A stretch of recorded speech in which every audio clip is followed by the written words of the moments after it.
Hello, it's Numerologist Glynis McCants. The numerology of Queen Elizabeth.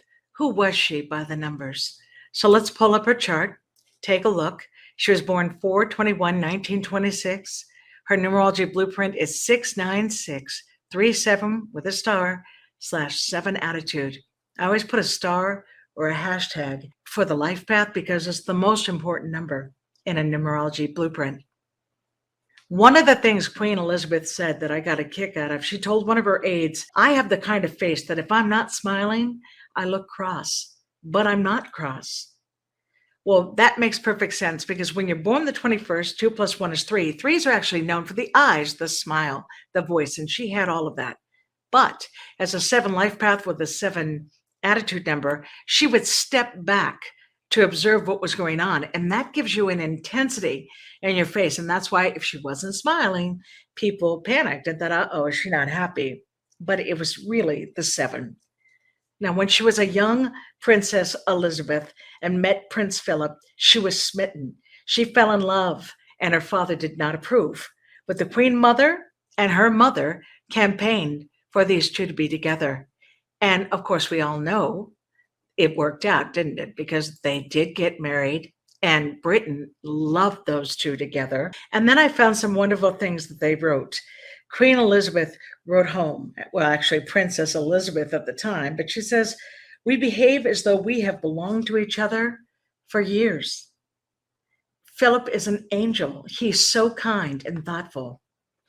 And then Philip wrote to the mother-in-law, and this was shortly after the wedding. He said, my ambition is to weld the two of us into a new combined existence that will not only be able to withstand the shocks directed at us, but will also have a positive existence for the good. Now, Queen Elizabeth was married for 73 years to Philip, and that is extraordinary.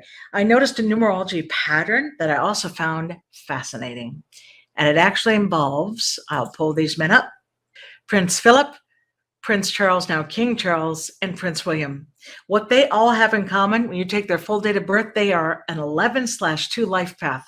And the 2 is actually, if they admire a leader, if they respect a leader, they do not mind supporting them. So just imagine that the Queen had these 3 men absolutely in her circle, and they're in support of her.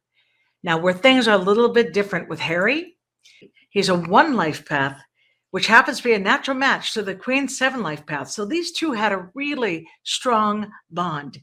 And I know Prince Harry gets a lot of flack for standing up for his family, his wife, his child, and relocating in the United States. But this was never anything against the Queen. He loved his grandma with all his heart. And when you look at this picture, it's very obvious how powerful their bond really was. Now, because she had the 696 and then the 999 from her birth certificate name, this tells you that nothing mattered more to her than family, but also that she was an old soul. And she certainly was.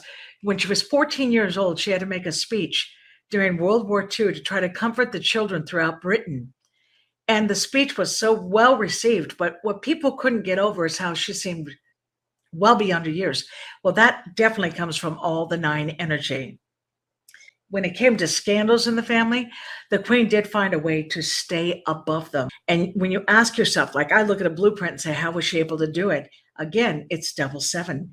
They have a mystery. They don't want you knowing their business. They know how to keep things private. The only time she had a real misstep in the public was when Lady Diana passed away. Lady Diana, people were so devastated, people in Britain, but also throughout the world. It was so strong. And yet in royal protocol, it would be normal to mourn in private. But the British people didn't want that. They wanted the Queen to come out and say something. They were very upset. And there were even rumors at that time where people were saying, we don't need a monarchy. If we can't have the support we need, or we can't hear from the Queen. Well, of course, this was devastating to Queen Elizabeth, and she listened to her public. She went out and made a beautiful speech about how special Lady Diana was and how deeply touched she was by all who knew her. And she did come out and walk around looking at all the beautiful flowers for Diana and consoled the people who were mourning her. Now, as for some of the other scandals, we know about Prince Charles and Camilla and how he never truly loved Diana, which was heartbreaking. And then the whole thing that happened with Jeffrey Epstein and Prince Andrew, calling him a friend. And then, of course, Prince Harry and Meghan, when they got married and Meghan appeared to be suffering from the relentless attacks from the media, Harry asked his family for help. And he was basically told to grin and bear it, the same way the royals had this whole time. Like, this is how it was. And he couldn't do it. And that's why he had to make that decision as a one life path who's independent, born on a 6th day, which is someone who takes care of family, but also is known for rescuing the damsel in distress. That's when he made the decision to move to the United States with his wife and child. So while all these dramas and scandals took place, Queen Elizabeth managed to stay above the fray. And it was the 7th that made that possible. The other thing about 7, they have a love of travel. She traveled to 120 countries. I was looking at the numbers where she had gone the most. She had 26 visits in Canada, 18 in Australia, and 10 in New Zealand. The other thing about that 7 energy, spirituality, working on their base of faith. That would be very important. Not only would she be considered the official head of the Church of England, she loved her faith. And she said it did help her. It helped guide her. One other thing, she did not feel the need to be the center of attention, meaning she was never going to be someone to brag or talk about her accomplishments. But she was known for wearing color when she would get in the public eye. And I pulled this beautiful picture with all these different colors. She said she did it because there'd be thousands of people wherever she was, and she wanted to make sure she stood out so that people could see her. That goes to the number 3. 3's love, brightness, and the sunshine, and all the things that are special. Like, think of her jewelry. I think that as being a part of the 3 as well, the love of that beauty and presentation. Her animals, she loved her dogs. She had over 30 in her lifetime. And I know that played a longevity in her life, not only because she made that commitment. She said to the British people, I will serve you for my whole life, long or short. I will serve you. And of course, she lived a very long life. Consider that 2 days before she passed, she was shaking hands with the new prime minister.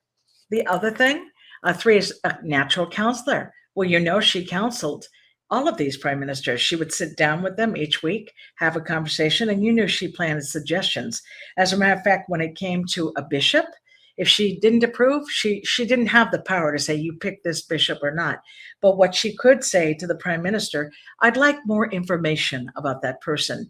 And what that really meant was the prime minister should look for someone else. That is the basic story about the wonderful Queen Elizabeth. And what I want to say in closing is that we all need to take a page from her life.